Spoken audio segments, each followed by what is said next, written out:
Hey guys, what is up and welcome to a new League of Legends video. So with a bunch of new changes coming to the PvE and soon to be on the live servers as well, I've been getting a lot of people asking me what exactly is a Z build now, what do you get, what kind of masteries do you do? So I thought what better video to make than to simply go over all the potential Z builds that I have in mind, the masteries, the runes and all that good stuff. As a quick disclaimer guys, don't forget that I'm still testing all of these builds out and until it's been on the live server for at least a few weeks and there's no other changes happening to any of the ADC type items or even the masteries, none of these builds are necessarily final, though I do have a pretty decent idea of how they'll probably look like. So we'll talk about 3 different builds in this video. Some of them I'm a lot more confident than others that they will be probably very popular and successful. So the first one I'll talk about is going to be something I'll just simply call the standard build because this is going to be my personal favorite build unless major changes happen. Following that, I'll talk about the old new school build, which is taking the current season 5 popular Z build with the Blade of the Rune King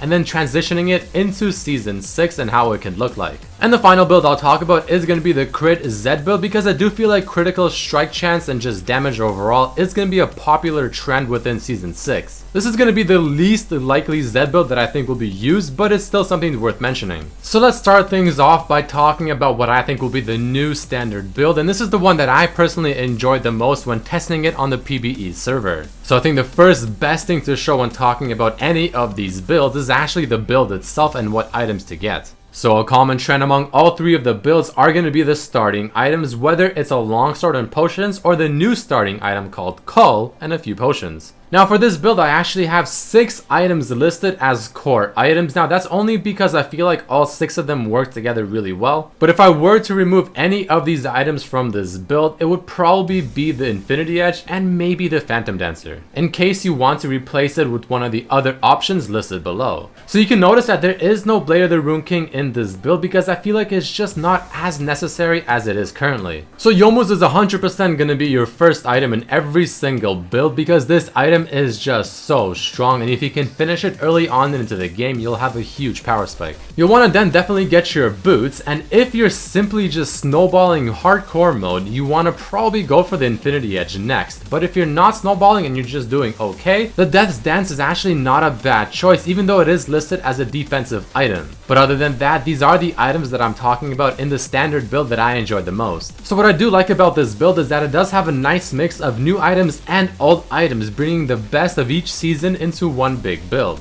with the exception of Blade of the Rune King in this build. And this build focuses on getting the raw damage early on into the game, so the Youmuu's and probably the Death's Dance, because it does have a very strong build path giving you a good amount of AD. And once you have that nice early to mid game AD and you can just simply pick off kills without too many problems, as the game continues to scale, well that's when you start building the crits, so the Infinity Edge and the Phantom Dancer. This is when you're going to need that extra spike of damage, so if you crit you'll do an insane amount of damage, you'll have 50% crit with those 2 items, and you'll have very strong dueling power and split pushing power thanks to the Phantom Dancer. It's just an overall strong build with strong items that transitions from each point of the game accordingly based on the item that you're getting next. Now the masteries that I'm running for this build, I'm sure everyone is wondering, is going to be 18 in Ferocity, 12 in Cunning, and absolutely nothing in Resolve. I think for the most part this build should be fairly simple to understand why I chose what I did. The only one that might confuse people is why I chose in the 3rd line of the Ferocity tree the lifesteal over the flat AD. Well, the flat AD talent only gives you 10 AD at level 18, which doesn't seem like it's that good. And I didn't choose to get the critical strike mastery at the bottom of the Ferocity tree because you simply won't have any critical strike until mid to late game. So you'd rather have that extra early game power with the other talent.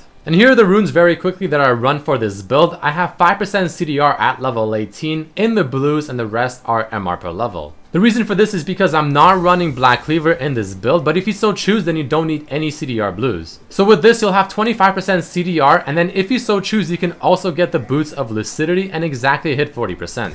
Alright guys, so that's the first build that I wanted to talk about with you that I personally again enjoyed the most and I do think will be potentially the strongest. But next let's move into the second build I'll discuss with you guys. That's going to be the old new school Z build. So again, the starting items have not changed, but the core items definitely have. So like I said, you still definitely want that Youmuu's because it is absolutely core on Z now. Following the Youmuu's, then you want to get that Blade of the Rune King because again, we're bringing the old school into the new school, and Blade of the Rune King is the standard item in the old school Z build, or I guess the current season 5 one. Black Cleaver is almost a must in this build, followed by a nice sort of defensive but overall strong Death's Dance. Now you might be wondering, why don't I have the Last Whisper item in the core items? Well, the first thing is that I don't think the new Last Whisper items are all that good because it only penetrates bonus armor, not total armor. And you also have the Black Cleaver, which does do 30% total armor, which for the most part will be better. So unless the enemy team is just stacking an absolute abundance of armor, the Black Cleaver will probably be enough.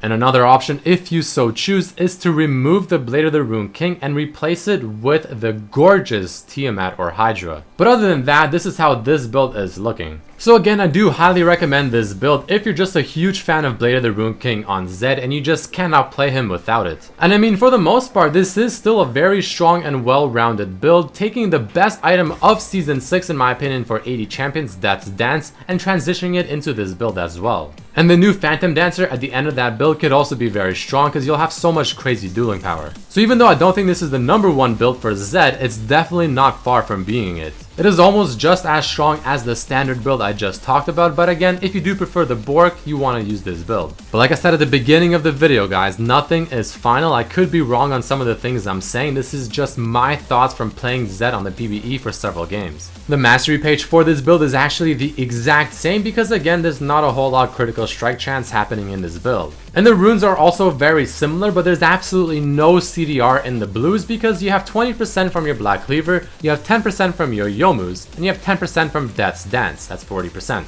So now that we got the probably 2 core Zed builds for Season 6 out of the way, let's talk about an experimental build that I'm still trying out. Again, the purpose of this build is to try and fit what I think will be the meta for Season 6, being a lot of critical strike chance and damage. So the starting items are still the same and the Youmuu's is still a core item. But then you get the Static Shift as your second item because this item has overall been increased in terms of strength in my opinion. And you're going to combine that later on with the Phantom Dancer and the Infinity Edge. With those 3 items, you'll have 80% crit chance. Now, even though you definitely don't need the 100%, if you're absolutely craving it, then maybe removing the Black Cleaver or maybe the Youmuu's for a Trinity Force because it now gives 20% crit could work. Again, guys, I'm still heavily experimenting with this build to the point where I may remove the Static Shift altogether and replace it with maybe the Trinity Force or just nothing at all and instead put another flat AD item. So again, the purpose of this build is to fit in what I think will be the meta of Season 6. The early to mid game power spike of Youmuu's and Shiv will be very strong just because of the raw damage you'll have from the Youmuu's and the Shiv's auto attack proc, which is dealt as magic damage, which if you have your ultimate on the target will continue doing even more damage. The issue is that there are very little defensive items in this build, the only one being Black Cleaver if you so choose to get it. But this is definitely more of a for fun type build and not something that you should take super seriously.